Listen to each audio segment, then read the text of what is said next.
Whenever the laws of any state are broken, a duly authorized organization swings into action. It may be called the state police, state troopers, militia, the rangers, or the highway patrol.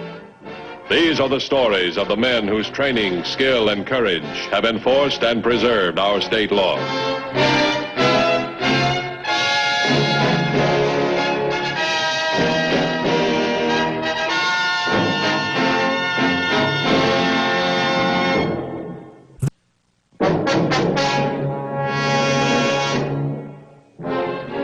Highway Patrol deals chiefly with events that fall into two main categories, crimes and accidents. In most cases, the distinction is clear-cut. In a few instances, however, pure chance or the cleverness of a criminal may mask the true character of a tragedy. Early on the morning of September 18th, William Foster drove to a mountain cabin where his senior partner, Thomas Corbin, was recuperating from a long illness.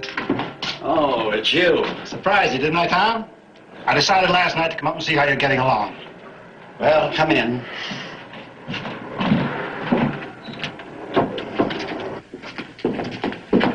Hey, it's awfully damp in here. Why didn't you have John build a fire? John isn't here. He went into the village to get supplies. That's why I didn't see your car. Well, I'll start a fire. No, don't bother. I'm just going out for a walk. Fine. The fresh air after that rain last night will do you a world of good. Tom, you're looking great. Well, should we go for that walk? Tom, what's the matter? Are you prepared to give me a complete report of this oil drilling operation? Well, Tom, you read all the correspondence with Northwest Drilling Company? You've seen pictures of the progress. What more can I do? They're fakes. Fake pictures. There is no Northwest Drilling Company. Oh, stop acting. All it took was a couple of phone calls to expose your rotten scheme. Phone calls? To whom? One to the Northwest Drilling Company main office at Thadwell. The phone company had no listing of this big concern. The other was to a state agency. No such concern is operating in this state. But don't worry, Foster. I haven't told anyone else about this. Not even my attorney. That's awfully good of you, Tom. I appreciate... You appreciate. That's a joke. A very funny joke. You've had every chance to come through and admit what you've done. Tom, please, listen. I've been ready to listen, waiting. Now, you listen to me. From this moment on, our partnership is dissolved. I'm seeing my attorney Monday morning. You've had every chance to come clean, and now you're going to take the consequences. You and anyone else in the organization that helped you pull off this fraud. There isn't anyone else. I can hardly believe that. Surely someone in the auditing department must have known about it. No. I took care of all the angles personally. You're clever.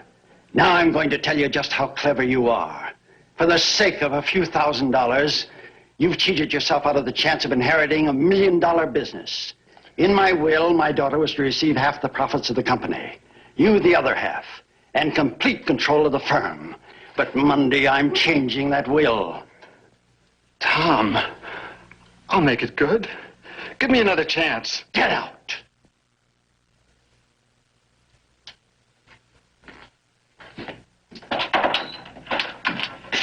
I can't blame you, Tom. I've only got one way out. When I take it, don't blame yourself. Goodbye.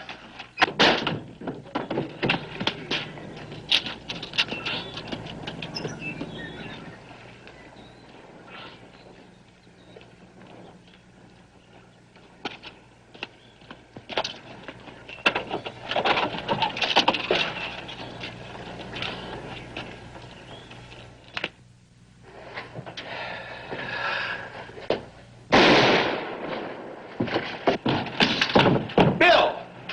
Bill!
Yes, sir. I see. Yes, sir. Yes, well, just a moment, please, sir.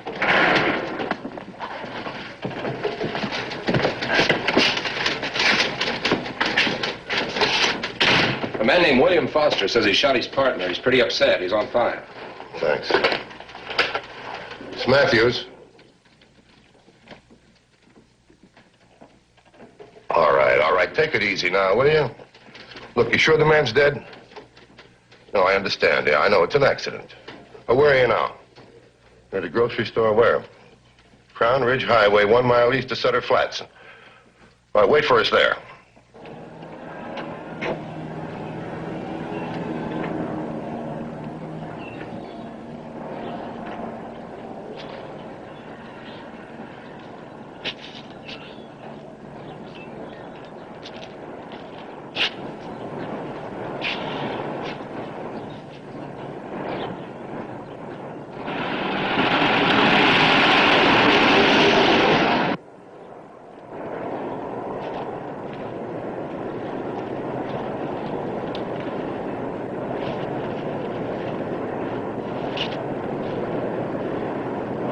How'd it happen? Oh, Tom, Mr. Corbin and I were walking up the road. I had my rifle. I saw a deer. Mr. Corbin was tired. He's been very ill for several months. I suggested that he wait by the road while I stalked the deer. I thought he'd wait there. About a half an hour later, I've been working around trying to get upwind of this deer all the time. I heard a movement near the thicket. A moment later, there was a rustling in the thicket. Well, I was about 100 yards away at the time. I saw the brush move and I fired. When I saw what had happened, That's when you called us. You say Corbin's been pretty sick. What's he doing out here in the woods? He has a cabin not far from here. As I told you, he was recuperating. Anybody else at the cabin? No, not now. His male nurse went in town for supplies. Look, do I have to? No, you go ahead to the car. Wait for me.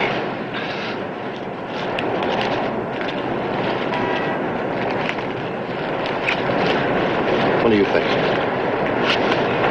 Well, every year during hunting season we get these. Strangers shoot strangers, brothers shoot brothers. Accidents. This Foster, he shoots his partner, drives 5 miles to call us. We find the victim in a thicket.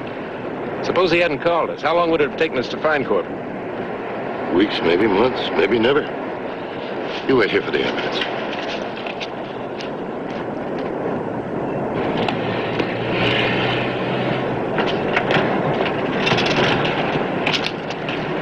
You probably want this. I sure do. Where's Corbin's cabin? About a quarter mile up. He couldn't walk any farther in his condition. Who's Corbin's next of kin? His daughter, Phyllis. She's married. Lives in Radford. Mrs. Brian Chadwick, 4459 Cedar. You want to tell her? I'd rather not. Okay, I'll take care of it. You can go now. You're not holding me? No, you called us. If we want you, we know where to find you.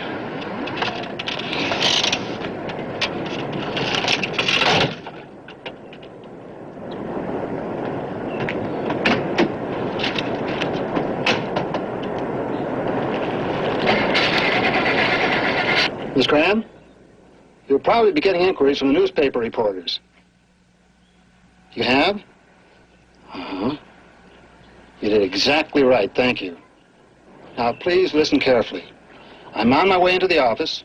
I should be in there in less than an hour. You tell the reporters I'll meet them at 11 o'clock. Thank you, Miss Graham.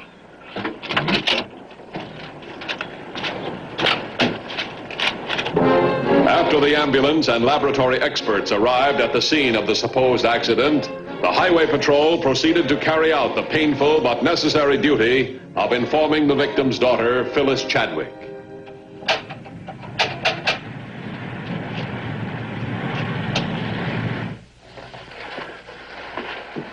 Mrs. Chadwick, I'd like to talk to you about your father. My father's dead, isn't he? Yeah, I'm sorry.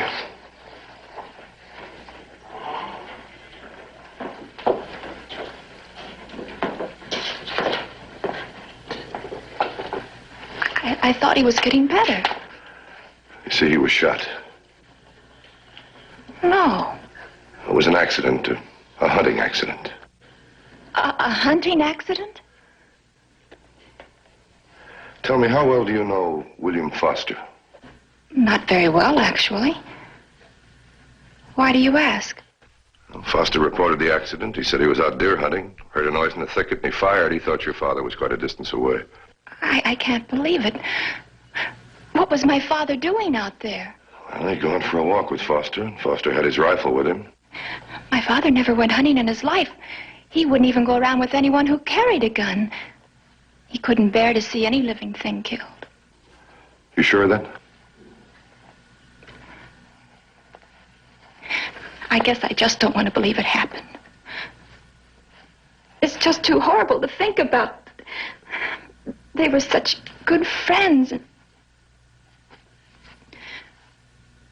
Oh, what about Mr. Foster? You're not going to... No, we're not going to hold him. The only evidence we have is that it was an accident.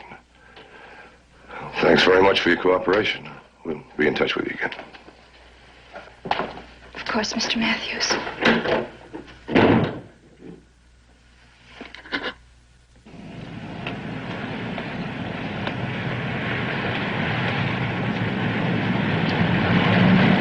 I just heard something make your story sound phony. Let's find Foster.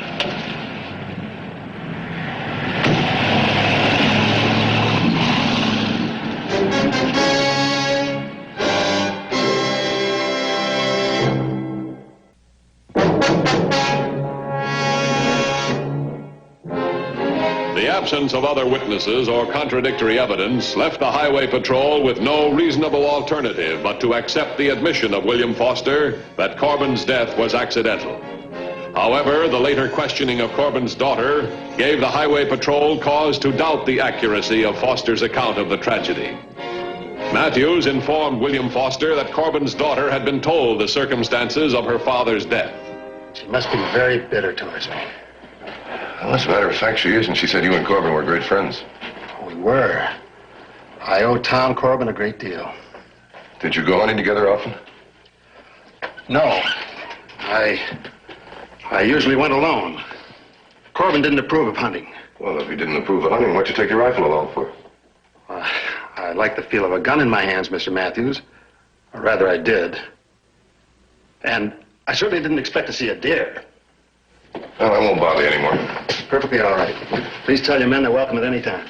Thanks very much.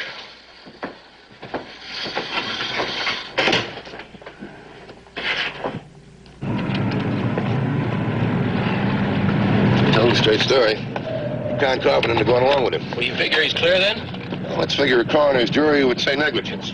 That means they're both involved. Let's see what the lab boys come up with.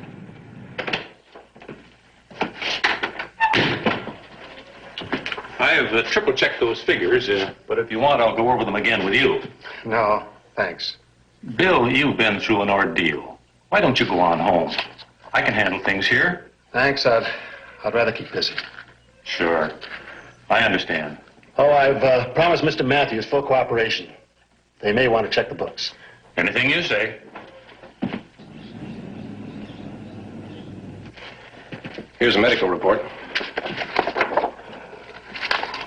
Death instantaneous, caused by destruction of heart and lung tissue by bullet from .30-06 rifle. No powder marks on clothing or body. Anything else?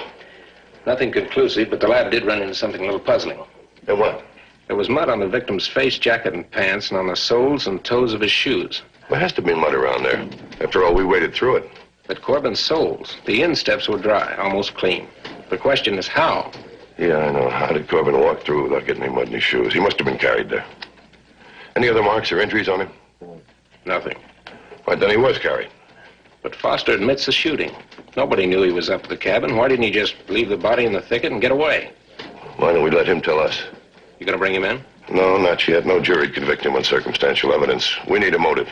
That could be tough. Everybody we've questioned says they were good friends. Foster's a pretty good hunter. I don't think he'd shoot blindly into a thicket just if he heard a noise. The lab boys are pretty sure Corbin wasn't killed in the thicket. Well, he must have been killed someplace else. I keep thinking about him, too. The way he looked the last time I saw him. Yes.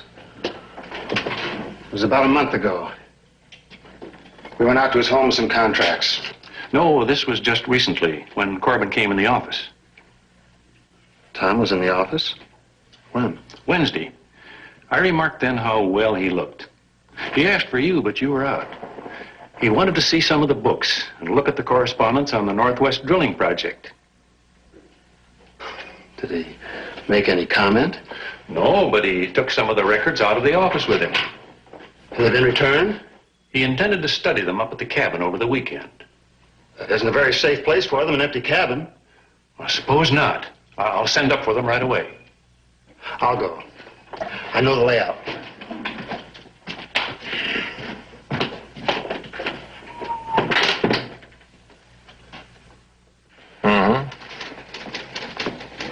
I see. Fine. That's fine, Mr. Marlowe. Thank you. If we want anything else, we'll call you. Right. Goodbye.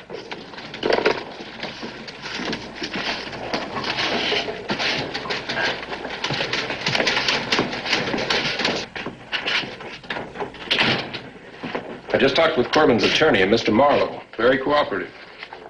Anything at all?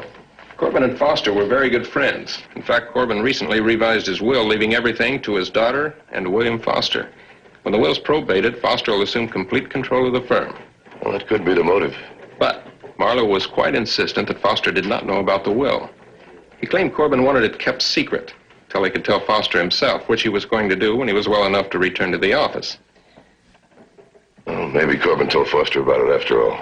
He's trying to cover something up, that's certain. Maybe he's going to try and cover some more. I think we ought to have another talk with him. I'll meet you at the car.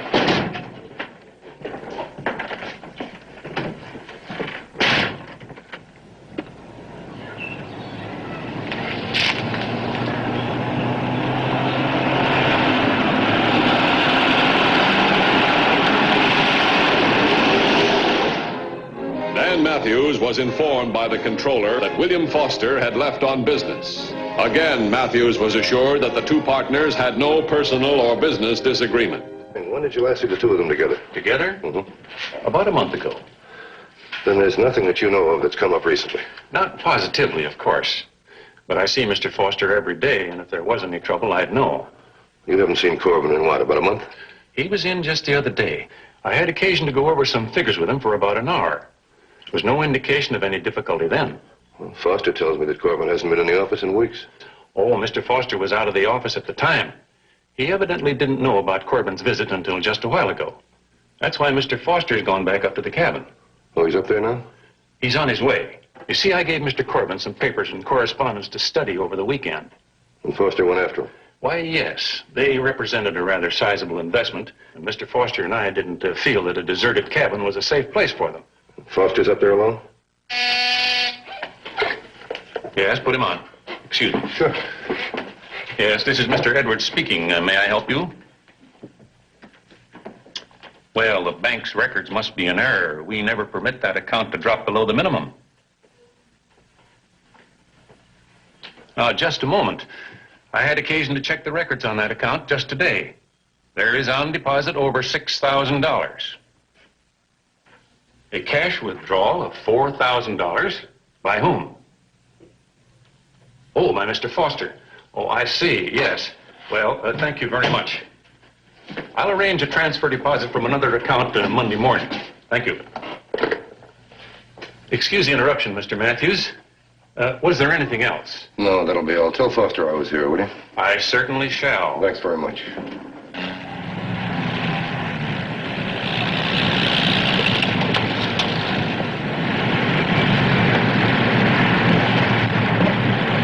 There's something in Corbin's cabin Foster wants before anybody else gets to it. He's got $4 grand. Now, he can go a long distance on that. We'll get an APB out on him. 2150 to him.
is it now, Mr. Matthews? We want to ask you some more questions.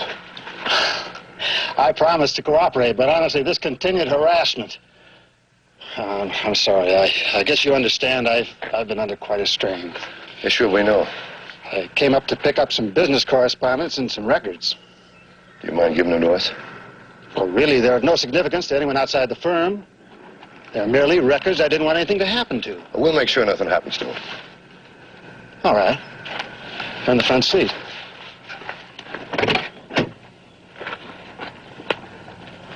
After all, I won't be needing them immediately. Well, is that all, Mr. Matthews? I mean, I'd like to get back to the city before dark. Yeah, sure, you'll make it, and don't worry about the $4,000 you're carrying. What are you talking about?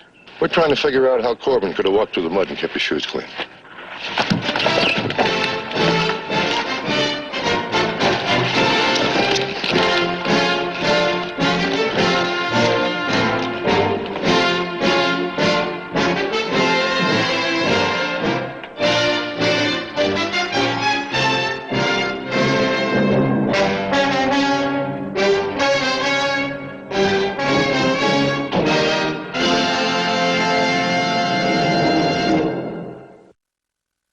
Next week's case, handled by the Highway Patrol, is a very exciting one.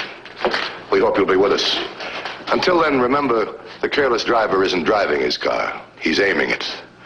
This is Broderick Crawford saying see you next week.